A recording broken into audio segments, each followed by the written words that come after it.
ఓం మహాగణపతే నమః. 2026వ సంవత్సరము అంటే 2026 జనవరి నుంచి డిసెంబర్ వరకు నూతన ఆంగ్ల సంవత్సరంలో ద్వాదశ రాశుల వారికి ఎలాంటి ఫలితాలు కలుగుతున్నాయో చూద్దాము. ముందుగా ఈ 2026వ సంవత్సరంలో ఉన్నటువంటి గ్రహస్థితిని కనుక మనం ఒకసారి గమనించినట్టయితే చక్కటి గ్రహస్థితి కనిపిస్తుంది. ముఖ్యంగా మనకి గురువు మనము ఏదైతే సంవత్సరం పొడుగునా ఫలితాలను చూస్తున్నాం కాబట్టి దీర్ఘకాలికంగా మనకు సంచారం చేసేటటువంటి గ్రహాలను కనుక చూసినట్టయితే గురువు, శని, రాహువు, కేతువు ఈ 4 గ్రహాల యొక్క సంచారాన్ని మనం పరిగణలోకి తీసుకొని ఈ ఫలితాలు ఏ విధంగా ఉంటాయి ఈ సంవత్సరము ప్రతి రాశి వారికి అనేది చూద్దాము. అయితే ఈ సంవత్సరము గురువు మనకి ముఖ్యంగా మిథున రాశిలో సంచారం చేస్తున్నాడు. అదేవిధంగా కర్కాటక రాశిలో సంచారం చేస్తాడు. అదేవిధంగా మనకు సింహరాశిలో కూడా గురువు యొక్క సంచారం అనేది ఈ సంవత్సరం ఉంటుంది. ఇక శని యొక్క సంచారము మీనరాశిలో ఉంటుంది. ఇక రాహువు కుంభరాశిలో సంచారం చేస్తున్నాడు. కేతువు సింహరాశిలో సంచారం చేస్తున్నాడు. ఈ శని యొక్క సంచారము, రాహు యొక్క సంచారము, కేతు యొక్క సంచారము ఈ సంవత్సరము వారి ఆ రాశిలో మాత్రమే వారి యొక్క సంచారం ఉంటుంది. అంటే శని మీనరాశిలోను, కేతు సింహరాశిలోను, అదేవిధంగా రాహువు కుంభరాశిలోను సంచారం చేస్తారు. అయితే మనకి శని వక్రీకరిస్తాడు. ఒకే రాశిలో సంచారం చేస్తున్నప్పటికీ శని మనకు జూలై 27వ తేదీ రోజు వక్రగతుడవుతాడు. ఇదొకటి మనము కాంబినేషన్ పరిగణలోకి తీసుకోవాలి. అదేవిధంగా మనకు గురువు కూడా మనకి ముఖ్యంగా చూసుకున్నట్టయితే గురువు కూడా వక్రీకరించి ఉన్నాడు. మార్చి 11th వరకు మనకు వక్రీకరించి మిథున రాశిలో ఉంటాడు. అయితే ఈ యొక్క గ్రహ సంచారాన్ని ఈ సంవత్సరం పొడుగున 3 భాగాలుగా మనము విభజించినట్టయితే జనవరి, మే వరకు ఒక భాగము, అదేవిధంగా మనకు జూను మాసంలో మనకు మార్పులు జరుగుతున్నాయి.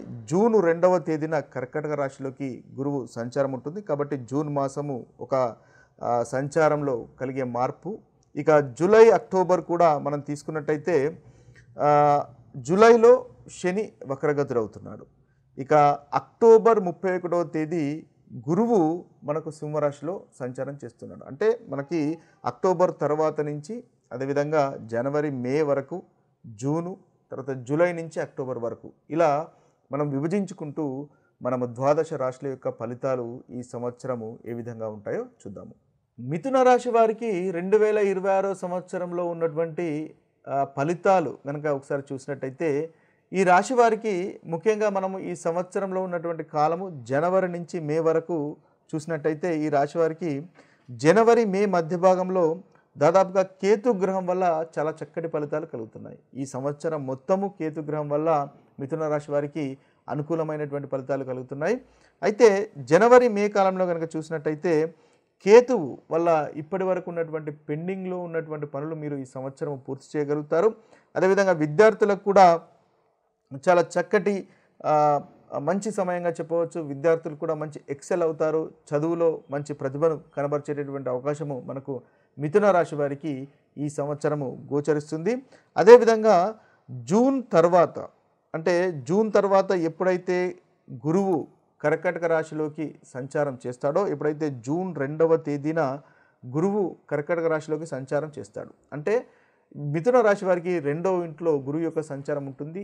ఇప్పుడు వీరికి చాలా చక్కటి ఫలితాలు కలుగుతాయి. అంటే ఓవరాల్గా సంవత్సరం మొత్తము కేతుగ్రహం యొక్క అనుకూలత ఉంది. మనకి జూన్ 2 తర్వాత గురువు యొక్క వీరికి సంచారం కూడా అనుకూలత అనేది ఏర్పడుతుంది. అయితే గురుగ్రహం వల్ల చాలా చక్కటి ఫలితాలు మీరు వృత్తిలో పొందగలుగుతారు. మీ యొక్క ధనం విషయంలో చాలా చక్కటి ఫలితాలు కలుగుతాయి. ఫైనాన్స్ విషయంలో ముందుకు ప్రోగ్రెస్ అనేది ఉంటుంది. అదేవిధంగా కుటుంబ సభ్యులతో ఆనందంగా, సంతోషంగా గడిపేటటువంటి అవకాశాలు మనకు అధికంగా జూన్ 2 తర్వాత నుంచి గురుగ్రహం వల్ల కలుగుతాయి. సంతానం కోరుకునే వారికి సంతానం కలుగుతుంది. అదేవిధంగా మీ యొక్క వాక్కు వలన మంచి లాభము, వ్యాపారంలో కూడా చక్కటి లాభదాయకంగా ఉంటుంది. దంపతులు ఒకరిపై ఒకరికి గౌరవం అనేది పెరుగుతుంది. తద్వారా ఆనందము, సంతోషం ఉంటుంది.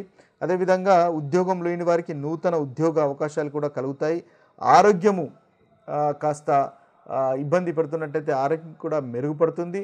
శుభకార్యాలు చేయడానికి కాస్త అప్పులు చేసేటటువంటి అవకాశాలు మనకి జూన్ 2 తర్వాత ఈ మిథున రాశి వారికి కనిపిస్తుంది. అయితే జూన్ 2 తర్వాత మీకు ఆత్మవిశ్వాసం పెరుగుతుంది. ముఖ్యంగా ఇప్పటి వరకు కాస్త లోగా ఉన్నటువంటి మీరు జూన్ 2 తర్వాత ఆత్మవిశ్వాసంతో ముందుకు వెళుతారు. తద్వారా మంచి ఆలోచనలు కూడా వస్తాయి. తద్వారా చక్కటి ఫలితాలు ఈ సంవత్సరం మీకు కలుగుతాయి.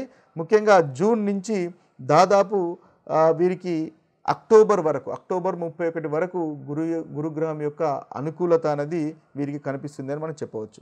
అయితే అక్టోబర్ 31 తర్వాత వీరికి కాస్త మళ్ళీ వృత్తిలో చిన్న చిన్న ఇబ్బందులు ఉండేటటువంటి అవకాశాలు కనిపిస్తున్నాయి. కాబట్టి ఆ విషయంలో కాస్త జాగ్రత్త పడండి. అయితే ఇబ్బందులు వచ్చినప్పటికీ ఎవరో ఒకరు మీకు సహాయ సహకారాలు అనుకోకుండా అందజేస్తారు. తద్వారా ఆ యొక్క ఏదైతే సమస్య ఉంటుందో ఆ సమస్య నుంచి మీరు అక్టోబర్ 31 తర్వాత వచ్చే సమస్యల నుంచి అధిగమించగలుగుతారు. అనుకోకుండా ఎవరైనా వచ్చి మీకు సహాయ సహకారాలు అందిస్తారు. అయితే ముఖ్యంగా ఇంకా చూసినట్టయితే వీరు తండ్రి గారి యొక్క ఆరోగ్యాన్ని కాస్త జాగ్రత్తగా చూసుకోవాల్సినటువంటి అవసరము అక్టోబర్ 31 తర్వాత మనకు గురువు ఎప్పుడైతే సింహరాశిలోకి సంచారం చేస్తాడో అప్పుడు వీరికి కనిపిస్తుంది. ఓవరాల్గా చూసినట్టయితే జూలై 27 తర్వాత కూడా శని వక్రీకరిస్తాడు. కాబట్టి జూలై 27 తర్వాత కూడా శని గ్రహం వల్ల మీకు చాలా చక్కటి ఫలితాలు కలుగుతాయి. ముఖ్యంగా గురుగ్రహం జూన్ నుంచి, అదేవిధంగా జూలై 27 నుంచి శని గ్రహం కూడా వక్రీకరించడం వల్ల నవమ భావ ఫలితాలు కూడా కలుగజేస్తాడు. కాబట్టి అప్పుడు కూడా మీకు చాలా చక్కటి ఫలితాలు కలుగుతాయి. శని అష్టమ స్థానంలో ఉండడం వల్ల మీకు ఏదైతే వీరికి ఇబ్బంది ఉందో, శని దశమ స్థానంలో ఉండడం వల్ల ఏదైతే ఇబ్బంది ఉందో మీకు నవమ భావము అంటే భాగ్యస్థానానికి సంబంధించినటువంటి ఫలితాలు కూడా కలుగజేస్తాడు. కాబట్టి చాలా చక్కగా ఉంటుంది. కొత్త పనులు మొదలు పెట్టేటటువంటి అవకాశాలు కనిపిస్తాయి. అప్పులు ఉంటే అప్పులు తీర్చివేసేటటువంటి అవకాశాలు కూడా మనకు కనిపిస్తాయి. ఓవరాల్గా చూసినట్టయితే కేతు గ్రహము మిథున రాశి వారికి చాలా చక్కటి ఫలితాలు కలుగజేస్తున్నాడు. అదేవిధంగా శని 27 నుంచి జూలై 27 నుంచి అనుకూలంగా ఉంటాడు. జూన్ 2 నుంచి ముఖ్యంగా మీకు గురువు కూడా అనుకూలంగా ఉంటాడు. కాబట్టి ఈ సంవత్సరం మొత్తము ఈ యొక్క 3 గ్రహాల యొక్క ఫలితాల వల్ల చక్కటి ఫలితాలే మిథున రాశి వారు ఈ సంవత్సరము పొందగలుగుతారు. అయితే మనము ఈ రాశుల అన్నిటికీ ఈ యొక్క గ్రహాల యొక్క సంచారాన్ని ఆధారంగా చేసుకొని మనకు కలుగుతున్నటువంటి ప్రతికూలమైనటువంటి ఫలితాలు అధిగమించడానికి, మనకు కలుగుతున్నటువంటి చెడు ఫలితాలను పోగొట్టుకొని మంచి ఫలితాలను ఇంకా ఇంక్రీజ్ చేసుకోవడానికి పరిహారాలను కనుక చూసినట్టయితే మనం ముఖ్యంగా మేషరాశి, ధనస్సు రాశి, కన్యారాశి, మేషరాశి, ధనస్సు రాశి, కన్యారాశి ఈ 3 రాశులకు ఈ సంవత్సరము కేతు గ్రహము అంతగా అనుకూలంగా లేడు. కాబట్టి ఈ 3 రాశుల వారు కేతు గ్రహానికి సంబంధించినటువంటి పరిహారాలు చేసుకున్నట్టయితే మీకు చాలా చక్కటి ఫలితాలు కలుగుతాయి. ముఖ్యంగా కేతు గ్రహం అంటే కేతు యొక్క మంత్రాన్ని మీరు ప్రతిరోజు పఠించవచ్చు. ఓం కెం కేతవాయ నమః అనేటటువంటి మంత్రాన్ని మీరు 108 సార్లు పఠించవచ్చు. లేదా ఓం శ్రాం శ్రీం శ్రౌం సహ కేతవాయ నమః అనేటటువంటి మంత్రాన్ని కూడా మీరు బీజ మంత్రాన్ని 108 సార్లు పఠించినట్టయితే చాలా చక్కటి ఫలితాలు మీకు కలుగుతాయి. అదేవిధంగా మంగళవారం కానీ శనివారం కానీ ఒకవేళ మీకు ప్రతిరోజు కనుక కుదరకపోయినట్టయితే కనీసం మంగళవారము శనివారము సాయంత్రము ఈ కేతు గ్రహ మంత్రాన్ని పఠించినట్టయితే ఈ సంవత్సరం మొత్తము కేతు వల్ల కలుగుతున్నటువంటి ప్రతికూలమైనటువంటి ఫలితాలు ఈ 3 రాశుల వారు అధిగమించగలుగుతారు. మేషరాశి, ధనస్సు రాశి, అదేవిధంగా కన్యారాశి.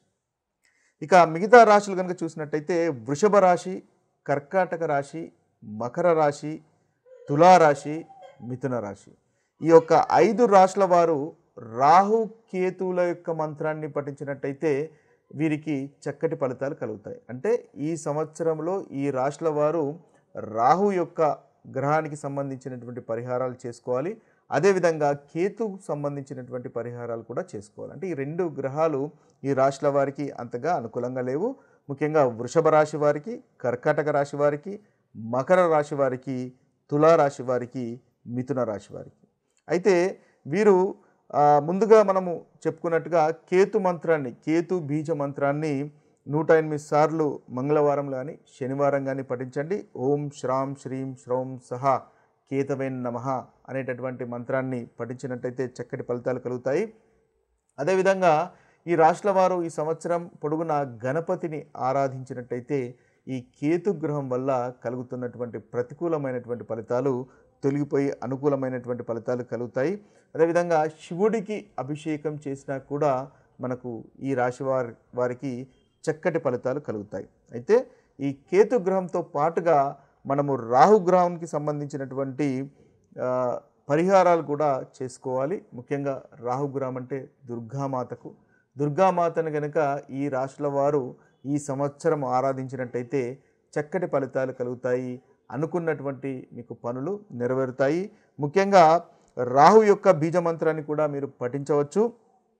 ఓం భ్రాం భ్రీం భ్రౌం సహ రాహవేన్ నమః అనేటటువంటి ఈ బీజ మంత్రాన్ని 108 సార్లు రాహుకాలంలో ఉదయం 7 గంటల నుంచి 9 గంటల మధ్య లేదా సాయంత్రము 4 గంటల 30 నిమిషముల నుండి 6 గంటల వరకు పఠించినట్టయితే వీరికి రాహుగ్రహం వల్ల కలుగుతున్నటువంటి ప్రతికూలమైనటువంటి ఫలితాలు కూడా తొలగిపోయి అనుకూలత అనేది కలుగుతుంది. ముఖ్యంగా నాగదేవతకు సంబంధించినటువంటి పూజలు కానీ చేసుకున్నట్టయితే మీకు ఈ రాహుగ్రహం వల్ల కలుగుతున్నటువంటి దుష్ఫలితాలు ఏదైతే ఉన్నాయో రాహు కేతు వల్ల కలుగుతున్నటువంటి దుష్ఫలితాలు తొలగిపోతాయి. అంతేకాకుండా శివునికి కూడా మీరు ఈ సంవత్సరం పొడుగున ఈ రాశుల వారు శివునికి సంబంధించినటువంటి పూజలు కనుక చేసుకున్నట్టయితే చక్కటి పరిహారాలుగా ఉపయోగపడతాయి. ఏదైతే ప్రతికూలమైనటువంటి ఫలితాలు ఉన్నాయో ఆ ప్రతికూలమైనటువంటి ఫలితాలు తొలగిపోతాయి.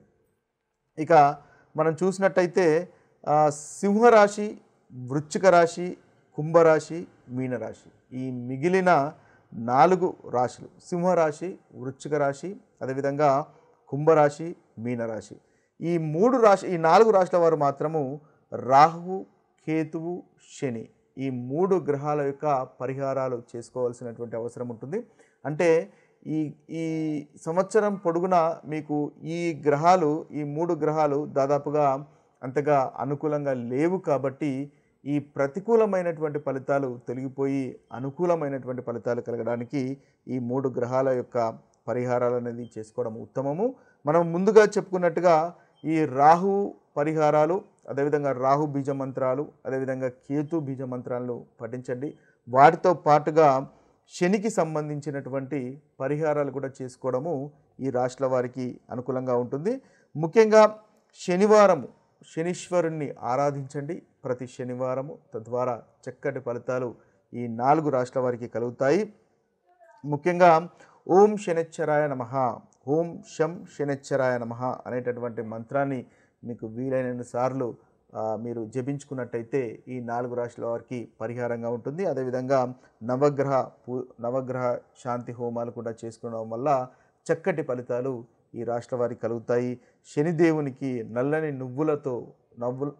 నువ్వుల నూనెతో కనుక మీరు దీపం వెలిగించినట్టయితే ఈ సంవత్సరం పొడుగునా ఈ రాశుల వారికి చక్కటి ఫలితాలు కలుగుతాయి. అదేవిధంగా బీదలకు కానీ లేని వారికి కానీ వస్త్రాలు దానం చేసినా కూడా మీకు చాలా చక్కటి ఫలితాలు కలుగుతాయి. అదేవిధంగా నాగదేవతకు పూజలు చేసినా కూడా మీకు ఈ రాశుల వారికి చక్కటి ఫలితాలు కలుగుతాయి. ఏదైతే ప్రతికూలమైనటువంటి ఫలితాలు ఉన్నాయో ఆ ప్రతికూలమైనటువంటి ఫలితాలు తొలగిపోతాయి. ఇవి స్థూలంగా మనకు 12 రాశుల వారికి ఉన్నటువంటి పరిహారాలు, ఈ సంవత్సరం చేసుకోవాల్సినటువంటి పరిహారాలు. మరొక వీడియోలో మరొక రాశి ఫలితాలతో కలుద్దాము. అంతవరకు సెలవు. సర్వే జన సుఖినో భవంతు. సర్వే సుజన సుఖినో భవంతు. నమస్తే.